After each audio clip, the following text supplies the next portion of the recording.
ओम नमो भगवते वासुदेवाय नमः। नमस्कार दोस्तों, आप सभी का मेरे YouTube चैनल मायरा बॉयज़ में हार्दिक स्वागत है। आज की इस वीडियो में हम आपको सत्यनारायण की कथा सुनाएंगे। कथा सुनने से पहले आप सभी से अनुरोध है कि वीडियो पसंद आए तो वीडियो को लाइक कीजिए, ज़्यादा से ज़्यादा शेयर कीजिए। यदि आप मेरे चैनल पे नए हैं तो चैनल को सब्सक्राइब कीजिए। तो प्रेम से बोलिए विष्णु भगवान की जय, सत्यनारायण भगवान की जय। एक समय की बात है, नैमिषारण्य तीर्थ में शौनकादि अष्टादि हजार ऋषियों ने श्री सूत जी से पूछा, हे प्रभु, इस कलयुग में वेद विद्या रहित मनुष्यों को प्रभु भक्ति किस प्रकार मिल सकती है तथा उनका उद्धार कैसे होगा। हे मुनि श्रेष्ठ, कोई ऐसा तप बताइए जिससे थोड़े समय में ही पुण्य मिले और मन वांछित फल भी मिल जाए। इस प्रकार की कथा सुनने की हम इच्छा रखते हैं। सर्व शास्त्रों के ज्ञाता सूत जी बोले, हे वैष्णवों में पूज्य, आप सभी ने प्राणियों के हित की बात पूछी है, इसलिए मैं एक ऐसे श्रेष्ठ व्रत को आप लोगों को बताऊंगा जिसे नारद जी ने लक्ष्मी नारायण जी से पूछा था और लक्ष्मीपति ने मुनि श्रेष्ठ नारद जी से कहा था। आप सब इसे ध्यान से सुनिए। एक समय की बात है, योगी राज नारद जी दूसरों के हित की इच्छा के लिए अनेकों लोकों में घूमते हुए मृत्यु लोक में आ पहुँचे। यहाँ उन्होंने अनेक योनियों में जन्मे प्राय सभी मनुष्यों को अपने कर्मों द्वारा अनेकों दुखों से पीड़ित देखा। उनका दुख देख नारद जी सोचने लगे कि कैसा यत्न किया जाए जिसके करने से निश्चित रूप से मानव के दुखों का अंत हो जाए। इसी विचार पर मनन करते हुए वह विष्णु लोक में गए। वहाँ वह देवों के ईश भगवान नारायण की स्तुति करने लगे, जिनके हाथों में शंख चक्र गदा और पद्म थे, गले में वरमाला पहने हुए थे। स्तुति करते हुए नारद जी बोले, हे भगवान, आप अत्यंत शक्ति से संपन्न हैं, मन तथा वाणी भी आपको नहीं पा सकती है। आपका आदि मध्य तथा अंत नहीं है। निर्गुण स्वरूप रूप के कारण भक्तों के दुख को दूर करने वाले आपको मेरा नमस्कार है। नारद जी की स्तुति सुन विष्णु भगवान बोले, हे मुनि श्रेष्ठ, आपके मन में क्या बात है? आप किस काम के लिए पधारे हैं, उसे निसंकोच कहो। इस पर नारद जी मुनि बोले कि मृत्यु लोक में अनेक योनियों में जन्मे मनुष्य अपने कर्मों के द्वारा अनेक दुख से दुखी हो रहे हैं। हे नाथ, आप मुझ पर दया रखते हैं तो बताइए कि वो मनुष्य थोड़े प्रयास से ही अपने दुखों से कैसे छुटकारा पा सकते हैं। श्री हरि बोले, हे नारद, मनुष्यों की भलाई के लिए तुमने बहुत अच्छी बात पूछी है, जिसके करने से मनुष्य मुंह से छूट जाता है। वह बात मैं कहता हूँ, उसे सुनो। स्वर्ग लोक व मृत्यु लोक दोनों में एक दुर्लभ उत्तम व्रत है जो पुण्य देने वाला है। आज प्रेमवश होकर मैं उसे तुमसे कहता हूँ। श्री सत्यनारायण भगवान का यह व्रत अच्छी तरह विधान पूर्वक करने से मनुष्य तुरंत ही यहाँ सुख भोग कर मरने पर मोक्ष पाता है। श्री हरि के वचन सुन नारद जी बोले कि उस व्रत का फल क्या है और उसका विधान क्या है, यह व्रत किसने किया था, इस व्रत को किस दिन करना चाहिए, सभी कुछ विस्तार में बताएं। नारद जी की बात सुनकर श्री हरि बोले, दुख व शोक को दूर करने वाला यह व्रत सभी स्थानों पर विजय दिलाने वाला है। मानव को भक्ति व श्रद्धा के साथ शाम को श्री सत्यनारायण की पूजा धन परायण होकर ब्राह्मणों बंधुओं के साथ करनी चाहिए। भक्ति भाव से ही नैवेद्य केले का फल, घी, दूध और गेहूं का आटा सवाया लें। गेहूं के स्थान पर साठी का आटा, चक्कर तथा गुड़ लेकर सभी भक्षण योग्य पदार्थों को मिलाकर भगवान का भोग लगाएं। ब्राह्मणों सहित बंधु बांधवों को भी भोजन कराएं। उनके बाद स्वयं भोजन करें। भजन कीर्तन के साथ भगवान भक्ति में लीन हो जाएं। इस तरह से सत्यनारायण भगवान का यह व्रत करने पर मनुष्य की सारी इच्छाएं निश्चित रूप से पूरी होती हैं। इस कलिकाल अर्थात कलयुग में मृत्यु लोक में मोक्ष का यही सरल उपाय है। इति श्री सत्यनारायण व्रत कथा प्रथम अध्याय संपूर्ण। श्रीमन्नारायण नारायण नारायण भजमन्नारायण नारायण नारायण। फिर सूत जी बोले, हे ऋषियों, जिसने पहले समय में इस व्रत को किया था उसका इतिहास कहता हूँ, ध्यान से सुनो। सुंदर काशीपुर नगरी में एक अत्यंत निर्धन ब्राह्मण रहता था। भूख प्यास से परेशान वह धरती पर घूमता रहता था। ब्राह्मणों से प्रेम करने वाले भगवान ने एक दिन ब्राह्मण का वेश धारण कर उसके पास जाकर पूछा, हे विप्र, नित्य दुखी होकर तुम पृथ्वी पर घूम रहे हो क्यों? दीन ब्राह्मण बोला, मैं निर्धन ब्राह्मण हूँ, भिक्षा के लिए धरती पर घूमता हूँ। हे भगवान, यदि आप इसका कोई उपाय जानते हो तो बताइए। व्रत ब्राह्मण कहता है कि सत्यनारायण भगवान मनोवांछित फल देने वाले हैं, इसलिए तुम उनका पूजन करो। इसे करने से मनुष्य सभी दुखों से मुक्त हो जाता है। व्रत ब्राह्मण बनकर आए सत्यनारायण भगवान उस निर्धन ब्राह्मण को व्रत का सारा विधान बताकर अंतर्ध्यान हो गए। ब्राह्मण मन ही मन सोचने लगा कि जिस व्रत को व्रत ब्राह्मण करने को कह गया है मैं उसे जरूर करूंगा। यह निश्चय करने के बाद उसे रात में नींद नहीं आई। वह सवेरे उठकर सत्यनारायण भगवान के व्रत का निश्चय कर भिक्षा के लिए चला गया। उस दिन निर्धन ब्राह्मण को भिक्षा में बहुत धन मिला, जिसे उसने बंधु बांधवों के साथ मिलकर श्री सत्यनारायण भगवान का व्रत संपन्न किया। भगवान सत्यनारायण का व्रत संपन्न करने के बाद वह निर्धन ब्राह्मण सभी दुखों से छूट गया और अनेक प्रकार की संपत्तियों से युक्त हो गया। उसी समय से यह ब्राह्मण हर माह इस व्रत को करने लगा। इस तरह से सत्यनारायण भगवान के व्रत को जो मनुष्य करेगा वह सभी प्रकार के पापों से छूटकर मोक्ष को प्राप्त होगा। जो मनुष्य इस व्रत को करेगा वह भी सभी दुखों से मुक्त हो जाएगा। सूत जी बोले कि इस तरह से नारद जी से नारायण जी का कहा हुआ श्री नारायण व्रत को मैंने तुमसे कहा। हे विप्रो, मैं अब और क्या कहूँ? ऋषि बोले, हे मुनिवर, संसार में उस विप्र से सुनकर और किस किसने इस व्रत को किया, हम सब इस बात को सुनना चाहते हैं। इसके लिए हमारे मन में श्रद्धा का भाव है। सूत जी बोले, हे मुनियों, जिसने इस व्रत को किया है वह सब सुनो। एक समय वही विप्र धन व ऐश्वर्य के अनुसार अपने बंधु बांधवों के साथ इस व्रत को करने को तैयार हुआ। उसी समय एक लकड़ी बेचने वाला बूढ़ा आदमी आया और लकड़ियां बाहर रखकर अंदर ब्राह्मण के घर में गया। प्यास से दुखी वह लकड़हारा उसको व्रत करते देख विप्र को नमस्कार कर पूछने लगा कि आप यह क्या कर रहे हैं तथा इसे करने से क्या फल मिलेगा, कृपया मुझे भी बताएं। ब्राह्मण ने कहा कि सभी मनोकामनाओं को पूरा करने वाला यह सत्यनारायण भगवान का व्रत है। इनकी कृपा से ही मेरे घर में धन धान्य आदि की वृद्धि हुई है। विप्र से सत्यनारायण व्रत के बारे में जानकर लकड़हारा बहुत प्रसन्न हुआ। चरणामृत लेकर वह प्रसाद खाने के बाद वह अपने घर गया। लकड़हारे ने अपने मन में संकल्प किया कि आज लकड़ी बेचने से जो धन मिलेगा उसी से सत्यनारायण भगवान का उत्तम व्रत करूंगा। मन में इस विचार को ले बूढ़ा आदमी सिर पर लकड़ियां रख उसी नगर में बेचने गया जहाँ धनी लोग ज्यादा रहते थे। उस नगर में उसे अपनी लकड़ियों का दाम पहले से 4 गुना अधिक मिलता है। बूढ़ा प्रसन्नता के साथ दाम लेकर केले, शक्कर, घी, दूध, दही और गेहूं का आटा ले और सत्यनारायण भगवान के व्रत की अन्य सामग्रियां लेकर अपने घर गया।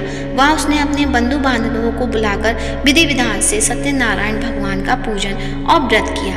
इस व्रत के प्रभाव से वह बूढ़ा लकड़हारा धन, पुत्र आदि से युक्त होकर संसार के समस्त सुख भोग अंतकाल में बैकुंठ धाम चला गया। इति श्री सत्यनारायण व्रत कथा का दूसरा अध्याय संपूर्ण। श्रीमन्नारायण नारायण नारायण भजमन्नारायण नारायण नारायण। सूत जी बोले, हे श्रेष्ठ मुनियों, अब आगे की कथा कहता हूँ। पहले समय में उल्कामुख नाम का एक बुद्धिमान राजा था। वह सत्यवक्ता और जितेंद्रिय था। प्रतिदिन देव स्थानों पर जाता और निर्धनों को धन देकर उनके कष्ट दूर करता था। उसकी पत्नी कमल के समान मुख वाली तथा सती साध्वी थी। भद्रशिला नदी के तट पर उन दोनों ने श्री सत्यनारायण भगवान का व्रत किया। उसी समय साधु नाम का एक वैश्य आया।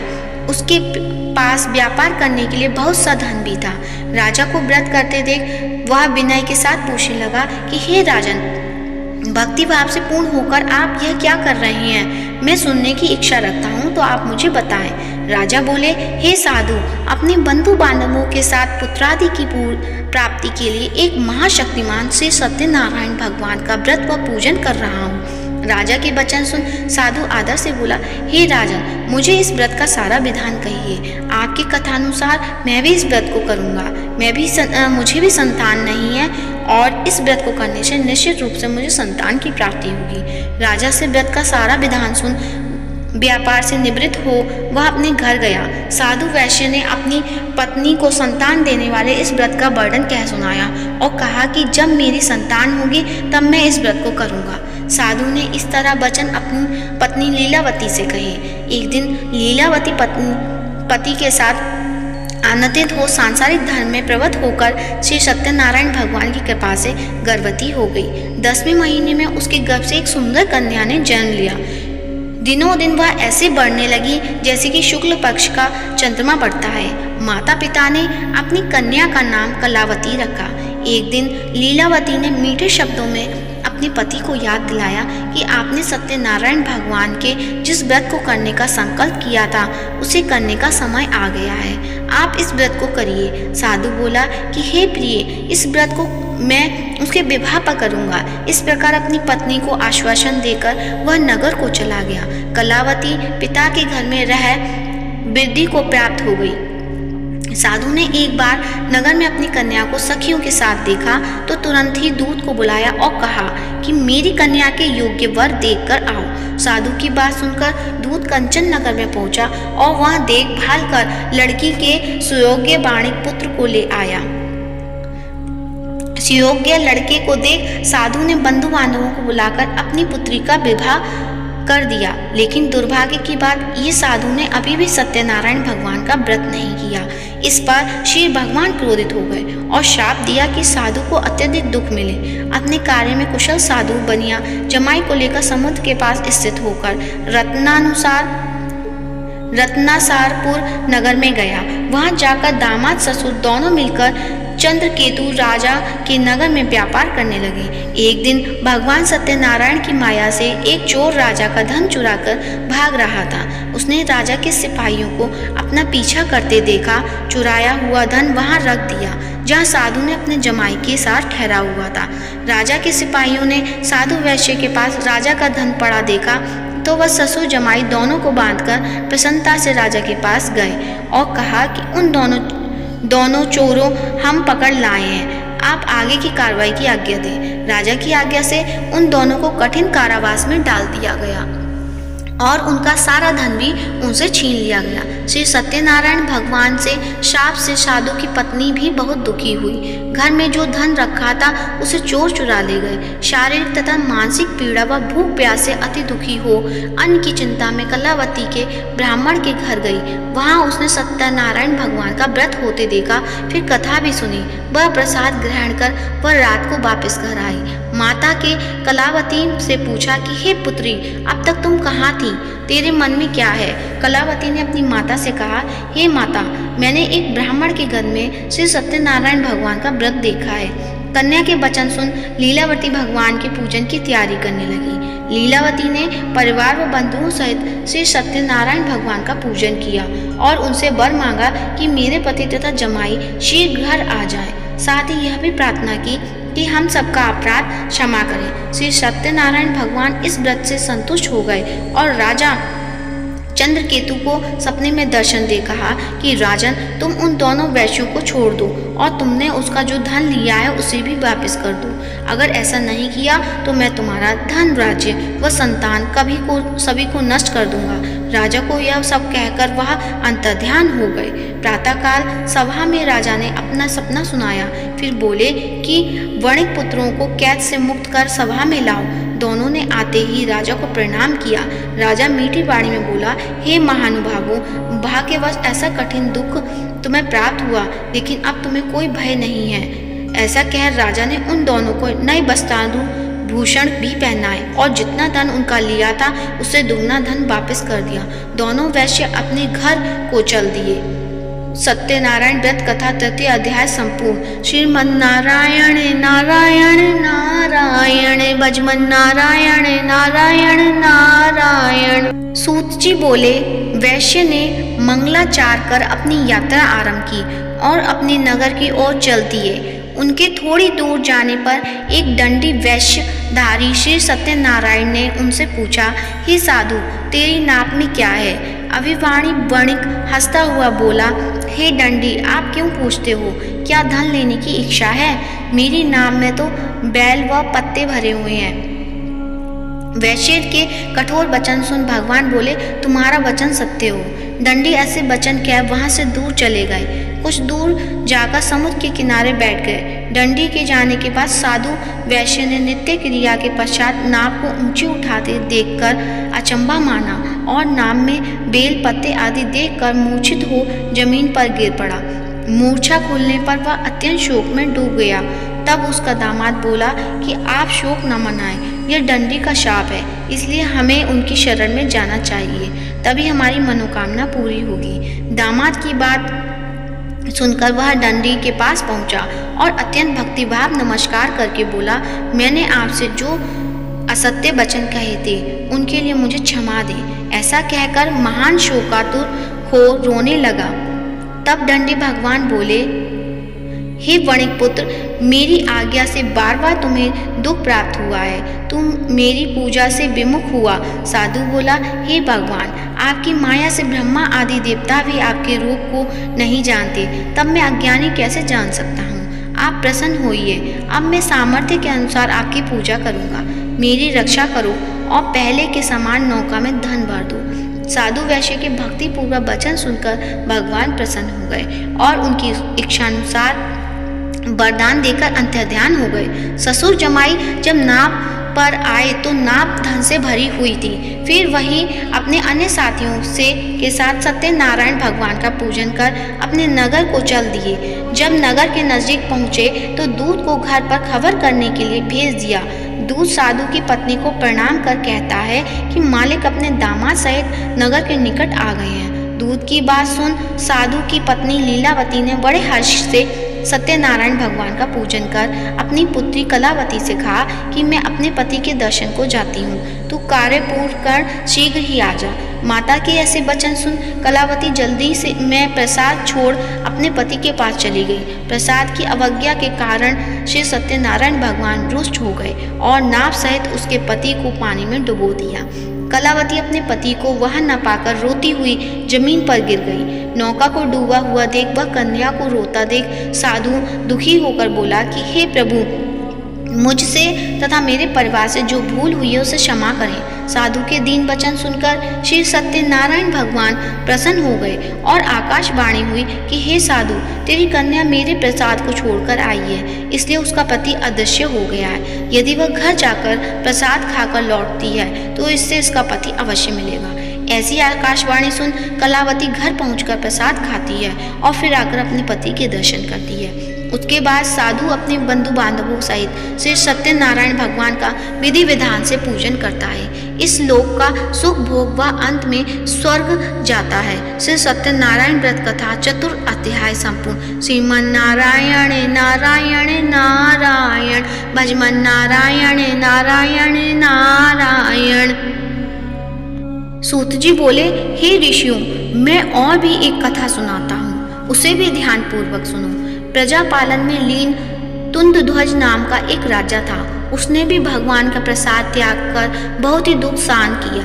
एक बार वन में जाकर वन्य पशुओं को मारकर वह बड़ के पेड़ के नीचे आया। वहां उसने ग्वालों को भक्ति भाव से अपने बंधुओं सहित सत्यनारायण भगवान का पूजन करते देखा। अभिमानवश राजा ने उन्हें देखकर भी पूजा स्थान में नहीं गया और न ही उसने भगवान को नमस्कार किया। ग्वालों ने राजा को प्रसाद दिया, लेकिन उसने वह प्रसाद नहीं खाया और प्रसाद को वहीं छोड़ वह अपने नगर को चला गया। जब वह नगर में पहुंचा तो वहाँ सब कुछ तहस नहस हुआ पड़ा और वह शीघ्र ही समझ गया कि यह सब भगवान ने ही किया है। वह दोबारा ग्वालों के पास पहुंचा और विधि पूर्वक पूजा करके प्रसाद खाया तो श्री सत्यनारायण भगवान की कृपा से सब कुछ पहले जैसा हो गया। दीर्घ काल तक सुख भोगने के बाद मरणोपरांत उसे स्वर्ग लोक की प्राप्ति हुई। जो मनुष्य परम दुर्लभ इस व्रत को करेगा तो भगवान सत्यनारायण की अनुकंपा से उसे धन धान्य की प्राप्ति होगी। निर्धन धनी हो जाता है और भय मुक्त हो जीवन जीता है। संतानहीन मनुष्य को संतान सुख मिलता है और सारे मनोरथ पूर्ण होने पर मानव अंत काल में बैकुंठ धाम को जाता है। सूत जी बोले, जिन्होंने पहले इस व्रत को किया है अब उसके दूसरे जन्म की कथा कहता हूँ। ब्रज शतानंद ब्राह्मण ने सुदामा का जन्म लेकर मोक्ष की प्राप्ति की। लकड़हारे ने अगले जन्म में निषाद बनकर मोक्ष प्राप्त किया। उल्कामुख नाम का राजा दशरथ होकर बैकुंठ को गए। साधु नाम के वैश्य ने मोर ध्वज बनकर अपने पुत्र को आरे से चीरकर मोक्ष पाया। महाराज तुंग ध्वज ने स्वयंभू होकर भगवान में भक्ति युक्त होकर मोक्ष पाया। बोल सत्यनारायण भगवान की जय। श्रीमन नारायणे नारायणे नारायणे भजमन नारायण नारायणे नारायण।